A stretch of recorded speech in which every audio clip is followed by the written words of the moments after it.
Welcome to the Course Creators Circle podcast, where we talk all things course creation with your host, ideas strategist, and Thinkific approved expert, Linda Reed-Enever. The Course Creators Circle podcast is home to Linda's top tips, along with interviews with experts and course creators just like you. Get ready for practical tips you can implement in your course creation journey with your host, Linda Reed-Enever. Welcome back to the Course Creators Circle podcast. Now, in this Course Creators Circle podcast episode, I want to dive into a topic that I think is really important for us as course creators and also important for our students along the way. And that is setting clear expectations and understanding about what that course is going to offer our person along the way. Now, there are some people that will be absolute novices and beginners in their journey, and they need a beginner's course. There'll be some people that are intermediate and advanced, and they'll need advanced courses. There'll be courses in your offering that you'll offer in a number of different ways. And, for example, we do offer self-paced courses. We offer courses as part of a membership that then get support and Q&A sessions and have Facebook communities. And then we offer live cohort-based sessions as well. And each one of those course offerings, the way that they offered, have different expectations. Your self-paced course is, here you go, here's the content, navigate your way through it, enjoy the content that you have. Members get support. They get to ask questions about their courses. They get to dive into those things a little bit further, into how-tos along the way. And that helps our students have a really clear expectation about what's going to be inside that course and what level of support that they want to get. And you can also then include the upsell of the additional support in membership as part of your nurture sequences. And then obviously the live cohorts, they're getting a poke, they're getting a prod me along the way, and we're really delving into the nuts and bolts of whatever they're wanting to learn with me in a live cohort basis. So that's a bit of a difference to what we do in our membership. Still following the structure, but we're going to dive in and you can ask questions and really get into it over a set period of time. And that's the expectation. There's a set period of time in cohorts. When we set expectations, we establish trust and credibility with our people. We talk about what's going to be happening and we've got trust, and there's some benefits to establishing clear expectations. One, it establishes trust and credibility, and that therefore means that the student comes empowered, they know what they're going to learn, and they feel like they've got a positive environment. It improves the engagement about how much work they have to put in. They know what work they have to put in, they know what's expected of them, and they're more likely to participate actively and invest within their learning. It enhances the learning outcomes because by the end of the course, they know what they're likely to achieve. If we've got our expectations clear and we're covering what the course covers really well on our landing pages, we shouldn't have buyer confusion and we shouldn't have anxiety along the way. Our people should be going, yeah, cool. I feel like I know what this is going to be.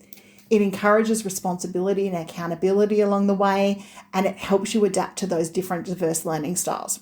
So how do we as course creators set clear expectations on our course landing page about what this course is going to be about? There are a couple of things that I like to include on that landing page. The first one is a video from you that establishes that trust, that credibility, that know, like, and trust factor that's going to clearly state to people, this is what the course is about. Inside, we're going to dive into XYZ topic. By the end of this course, you will learn. I'm here to help you along the way if you are there to help them. Whatever it is you want them to take away from that course or you're giving in that course, you've put into that clear expectation of that video. That video is your first connection point. It's the know, like, and trust. It also tells them how you work as a presenter, and that's created a clear expectation of who's going to be presenting the information and the knowledge to them along the way. The next thing we can do is we can use our curriculum modules in building out our course. Now, if you're building on Thinkific, it's great because if you name your modules well and then you name your lessons well with good search terms, and we've got a podcast episode on that, I'll get linked up for us to be able to delve in a little bit further on, then people get a clear expectation. So, normally I start with a getting started, and that has the welcome videos, and then we'll cover topic one and we'll break down what topic one is going to be into smaller lessons. We're providing mini wins along the way. We're getting them to reinforce that knowledge. And then they've got a clear expectation of what the path is because the curriculum is really well laid out. I like to also include a checklist on my landing page that says by the end of this course, you're going to know XYZ. FAQs are a great way of answering frequently asked questions that you might have. We don't need war and peace in FAQs, but maybe 5 to 10 FAQs that they might ask along the way. And then reviews and testimonials. They establish trust and they allow other people to have a transfer of trust and a clear expectation that, people have actually learned stuff from your course along the way. So as course creators, when we're putting out our course planning sheets, we really want to cover, and this is a key statement, No, my course helps solve XYZ problem. By the end of the course, you will know how to do, and you highlight 3 to 5 key learning areas that they're going to run through. You include that in all your landing page copy. You include that in your promo videos. You include it in the social posts that you're putting out there, and you set the expectation about the problem is this, and I'm going to help you solve it. And by the end of the course, you'll know how to do it because of X, Y, Z. So by doing that, we set clear expectations. The other thing is then we need to just make sure that if we're doing live training, we're covered what times the live training is going to be. If we're doing supported-based training and memberships, letting them know there's a Facebook group they can get involved with or a community they can get involved with along the way.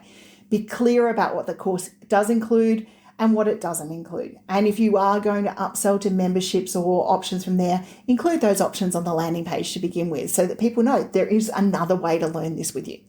So I hope that's helped you about setting clear expectations within your course creation journey, not only for you, but for the student. What's the learning path? How are they going to learn it? How are you going to support them along the way? And then what's the outcome they should have by the end of that course?